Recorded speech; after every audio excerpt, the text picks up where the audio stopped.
আসসালামু আলাইকুম। আজকের বিকালে ৩টার দিকে আম্মু আমার শাশুড়ি আরকি, সে আমাকে ডাক দিচ্ছে। সে আবার আমার ওই ননদের ছেলেটা একদম জ্বরে অসুস্থ হয়ে পড়ছে। তো ওকে নিয়ে একটু বাইরে বের হয়েছিল বাতাসে। তো সে খোপের পাশে এসে আমারে ডাক দিচ্ছে, "দেখো কুসুম, কি অবস্থা খোপের ভিতরে মুরগি, তোমার মুরগির বাচ্চাগুলো এরকম করে কে?" একপাশে এসে দাঁড়ায় রয়েছে আর কটকট করে।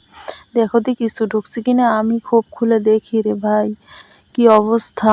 এই যে দেখেন, এত বড় একটা গুইসাপ ঢুকে ভিতরে একদম, তো হুলস্থুল বাধাই দিছে। তো বাচ্চা একটাও নিতে পারে নাই। তো এইটা আরকি চেষ্টা করছে আরকি বাচ্চাকে ধরার, কিন্তু ধরতে পারেনি। এর আগে আমরা দেখছি। তো আমার শ্বশুরের ডাক দিলাম, সে আসছে। তো একদম আমরা সবাই আরকি আঙুল দিয়ে দাঁড়ায় রইছি। আর আমার শ্বশুর আসে পিটাইয়া ভিতরে ঢুকে আরকি, গোবর ভিতরে ঢুকে পিটে একদম মাথা একদম তেতলাই দিছে, মাইরেই ফেলাইছে আরকি।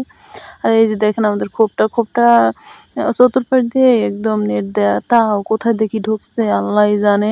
দেখি না, কোনো ঢোকার রাস্তা দেখি না, তাও তো ঢুকছে। আর আমি তো ওদের আবার করি কি, এই আরকি সারাদিনই এইখানে ওদের রাখি, খাবার-টাবার দিয়ে এখানে রাখি।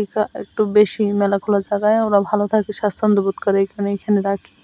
আর কোথা দিয়ে যে ঢুকছে এই গুইসাপটা আল্লাহই জানে। এর আগেও তো আমার এর থেকে বড় কিছু দেশি বাচ্চা আছে, ওর থেকে একটা আরকি গুইসাপ এনেছে, না হয় বেজিতে একটা কিছুতে আরকি নিয়েছে। আর এগুলো এই কারণেই আমি ছাড়ি না বাহিরে। এদেরকে একদম এখানে আরকি রাখি। সন্ধ্যার সময় এদেরকে এই পাশে যে জায়গাটা, ওইখানে ঢুকায়ে রেখে দেবো। তারপর দেখেন এই একদম ওরা তো ছড়াই ছিটিয়ে আছে, হয়রান হয়ে আছে যে কোথায় দিয়ে ঢুকছে। আমি অনেকবার চেষ্টা করছি দেখার যে কোন জায়গা দিয়ে ঢুকছে, তাও দেখি না। কোথাও জায়গা নেই। একদম নেট দিয়ে নীলা নেটগুলো আছে না, ওই নেটগুলো দিয়ে একদম খোপের চতুর্পাশ একদম আটকাই দেওয়া। তারপরও ঢুকছে গুইসাপটা। যাই হোক, মুরগিগুলো তো এখন ঠিক আছে। তো ভালো থাকবেন সবাই।